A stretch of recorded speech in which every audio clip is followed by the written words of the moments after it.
Albert Ojwang, the blood of all the Gen Zs that have been killed by this government will haunt this government forever. And this government has a leader by the name William Ruto. He should come out and fire DIG Langat, Mr. Speaker. And that is Langat, who, Mr. Speaker, has been reported to be perpetrating violation of human rights, Mr. Speaker.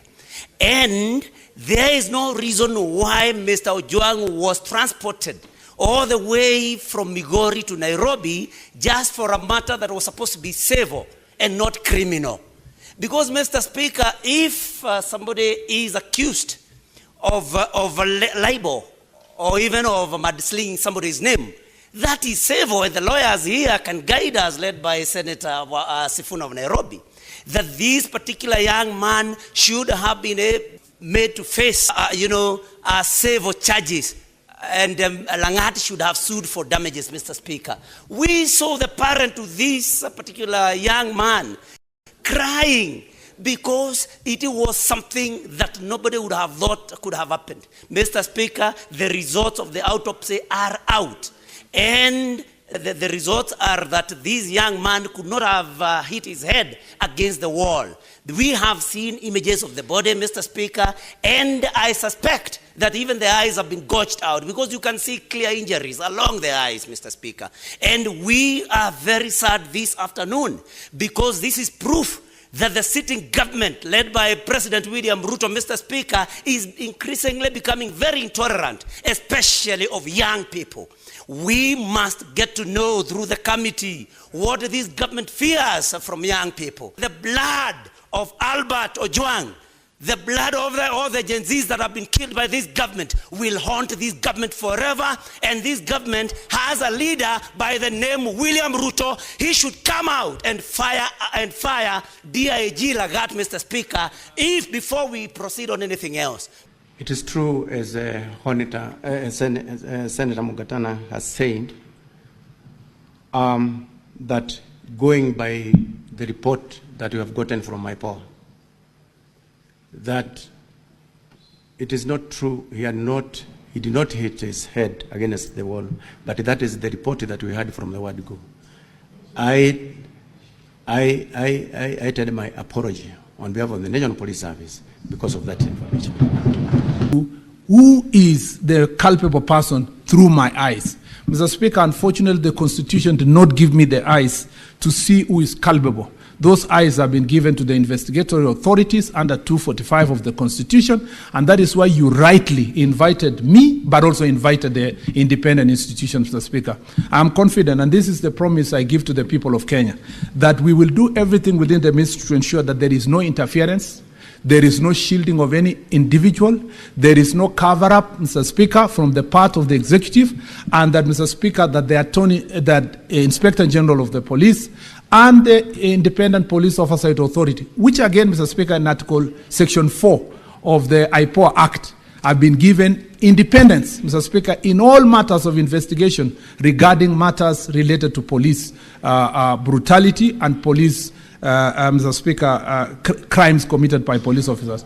Therefore, Mr. Speaker, should questions arise that touch on policy issues, that touch on the ministry's policy contribution, Mr. Speaker, I am more than happy to respond. But I am glad to note that, Mr. Speaker, we have with us the Inspector General of Police, who exercises that independent authority, Mr. Speaker.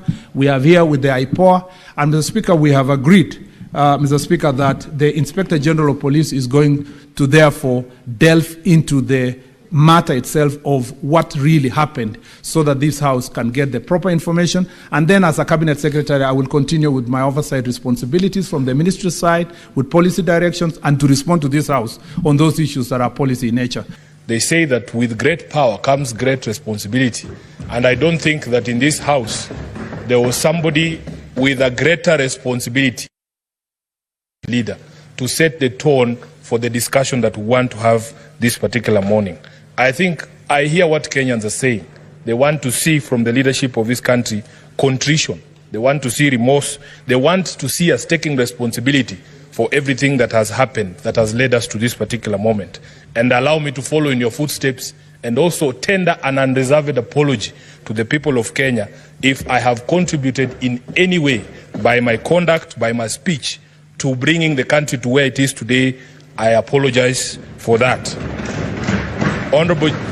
Honorable Speaker, and as we join our country and our colleagues in mourning, I also want to take this opportunity to send my heartfelt condolences. We are in a place where we have never been in terms of the crisis that is facing us. And all I hear the young people of this country saying is that we as a leadership now need to stop talking. We now need to stop talking and want to listen to these young people.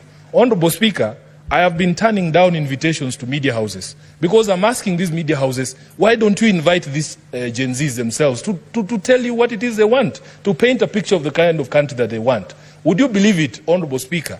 The many Gen Zs who are being invited to these TV shows are afraid that they will not leave that TV station and get home because they are afraid of being arrested or detained outside those TV stations.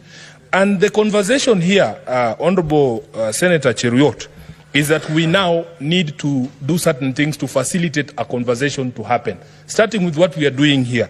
We need to show remorse as leaders. We need to stop threats. IG of Police has brought untold suffering, stigma to the family of Ojwang by purporting that this gentleman killed himself when the autopsy clearly reveals that he was killed in the hands of police. Can you direct the IG to apologize and withdraw on the floor of this House on the strength of the autopsy report? Mr. Speaker, secondly, there are many good officers in the National Police Service. We must agree. All the members of Senate here have 1 or 2 police officers assigned to them. And I think generally they are people of good conduct. But there are few bad apples, Mr. Speaker, that need to be fumigated. And that is where the National Police Service comes in, and the CS for Interior. Has a CS done any policy directives in writing pursuant to Article 245 to deal with those bad elements? A man who is trained to deal with terrorists cannot deal with just a Facebook post, Honorable Speaker, that he had to send for this young man on a weekend. Mr. Speaker, there is no record that Albert Ojwang was summoned to appear in any police station and he said no. He was being arrested on a weekend. His parents were there, actually, Mr. Speaker. Their father was coming to Nairobi with the title to come and secure the bond or the bail of his son, only to be given the body of his son in a body bag, Honorable Speaker.